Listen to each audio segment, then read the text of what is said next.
Hello everybody and welcome to Rest and Reason. I'm RP the Red Panda, and today we're going to be looking at the market module of my Catan variant. Now, if you'd like to see my first module and the introduction to the game's main feel and main mechanic, the link is right there. Go ahead and click on it. If you'd like to see my point module, go ahead and click on this link. That's part 2. Let's go ahead and get into what this module is aiming to fix. You see, in Catan, there is a big problem for trading. Now, many people probably don't know that there's a problem with trading for a few reasons. First, many people end up playing with some new players mixed in. New players often don't know how to figure out relative values, and therefore they're not able to go, this is a good or bad trade. Second of all, people often are playing much nicer than they probably strategically should be, in that they are going, oh, okay, we get equal value, this is a friendly thing, this is good. And they don't think about the fact that equal value is actually generally a bad thing, because you want to be beating each and every one of your opponents, because all of them could possibly beat you. So you want to be getting more from every trade, not equal. But many people are friendly enough that they don't do that. The reason why experienced players will end up really not trading almost at all unless they are desperate, either you are desperate or the other person is desperate, is because relative value is very easy to calculate in Catan. What do I mean by that? Relative value is the idea that this thing is worth this much to this person and this much to that person. In Catan, it's very easy to figure out how much, let's say, a thing of wood is for your other player. First of all, if they're asking for wood, you already know they're building one of two things, either a road or a settlement. That's all they could possibly be building in the original game. Now, of course, with the expansions, this does change. So, then you can figure out, well, which one of them are they more likely to make? That's also very easy to figure out in the original Catan. If they don't have two roads, they can't build a settlement, so they'll need to build a road. If they're competing for the longest road, it's pretty easy to tell they're going to keep competing for the longest road.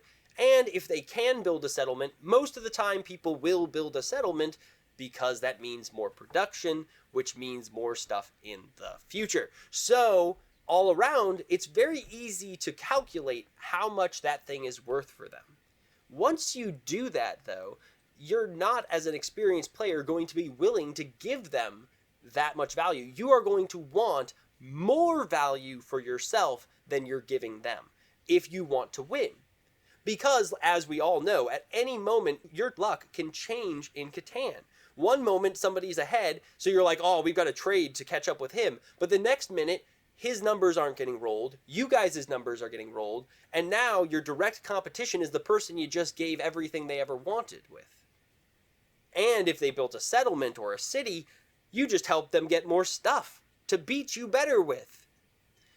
This means that I've found that with experienced cutthroat players, Catan doesn't have much trading. It usually ends up that people say, go trade with the bank, don't try to trade with me unless you're going to give me 3 for 1. Which is kind of crazy, and like I said, only a desperate person is going to do that. My solution aims to make it so that relative value is extremely difficult to calculate, and also, not only is it difficult to calculate, but it's something that you're not going to want to calculate because you're busy thinking about how much it's worth for you. And I do that by adding a Catan market instead of the 4 for 1 trading of the original game. Let's go ahead and look at this market. The Catan market works as follows. I want to trade a brick for a wood. Now, as you can see, the market starts with 5 brick, 5 ore, 4 sheep, 4 wheat, and 4 wood. So, I can definitely make this trade. I want to pay brick to get wood. So I look at the pay, I go down to here, and I look at the receive for wood. I trace my fingers, and I find myself at this box. This means that I have to pay 2 brick for 1 wood. If I did that, I would move brick up 2, 1, 2, on both of the tracks, 1, 2, and I would move wood down 1 on both of the tracks. Now, as you can see, if I wanted to make another trade, brick for wood, brick would now take 4 brick to get 1 wood. So, the relative value of brick to wood has just gone up because I made that trade. This market system makes it so that there are problems with trying to calculate the relative value of every trade. First of all, you are going to be focused on how valuable it is for you. This market inherently makes you think, how much am I getting? Because you're trading with the bank. You don't have to worry about the bank getting a benefit from you trading with it. It's getting nothing. You're getting everything. So you're going there for what you need. It would be like going to Walmart and saying, I want to get this. But unlike Walmart, when you go there and you say, I want this rabbit, and I'm going to trade this pillow for it. You trade the pillow for the rabbit. You feel like you got a good deal. But then Walmart puts it up on its shelf and waits and waits. And then somebody comes in who wants a pillow. That is exactly what's happening here, where you had a lot of brick. You needed to use that brick for something else, for some other resource. So you traded brick for wood, the resource you needed. Now, any of the other players, that could be up to 3 other people, 5 other people if you're playing with the expansion, all those other people can now choose to get brick cheaper than they could before. So you've just helped all of them. So if you wanted to figure out how much this would benefit people, you would have to calculate for every single one of them how many things they could do with that. And you'd have to know all of their card amounts. It would be a lot. It would be too much. You wouldn't do it. You wouldn't bother unless you were a human calculator. And then at that point, Catan's one of those games you're going to do very well at. It's just like with most gambling games. People who are math wizards do really good at counting cards and stuff because they're amazing at it. So I will admit, if you are good at counting cards, this will not make Catan fun per se. But for the rest of us who don't want to do this kind of complicated math, it makes it so that we can go trade for what we need, but that actually benefits everybody else around the table. Because now anybody who has wood can go and sell that wood for more stuff.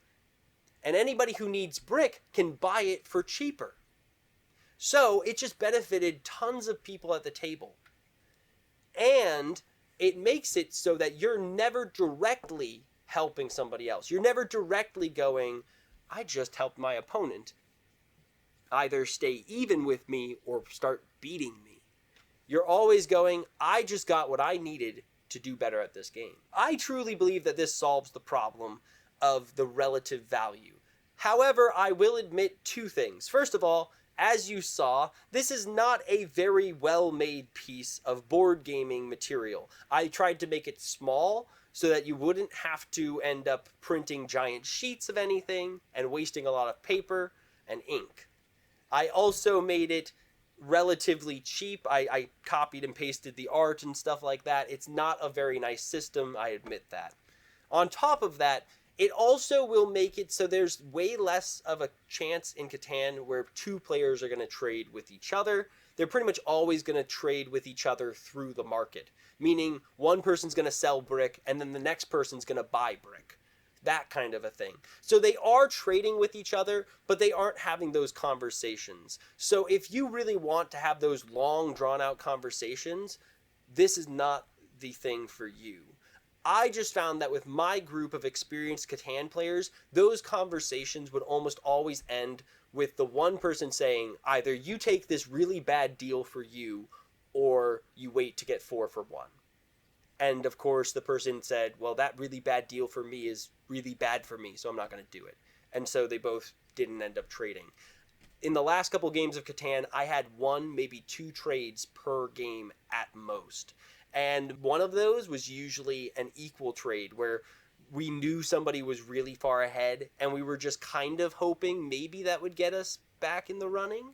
Maybe? Let me know in the comments what you think of this change. Do you think that this would solve the trading problem? Do you think there is a trading problem? If you don't think there's a trading problem, is it because of one of the reasons I mentioned before? Or do you think I missed a reason why people would trade in the game of Catan, something maybe that I'm missing? Please let me know down in the comments. I would love to get back to you and hear your respectful thoughts. And as always, please hit that subscribe button. You are trading your subscriptions, your likes, your comments, so that I can give you back the value of these videos. These take a lot of time and thought and preparation for me, and I enjoy doing it, but every subscription makes that more valuable because I know that that work will be more appreciated by more people. And as always, thank you so much for joining us today on Rest and Reason.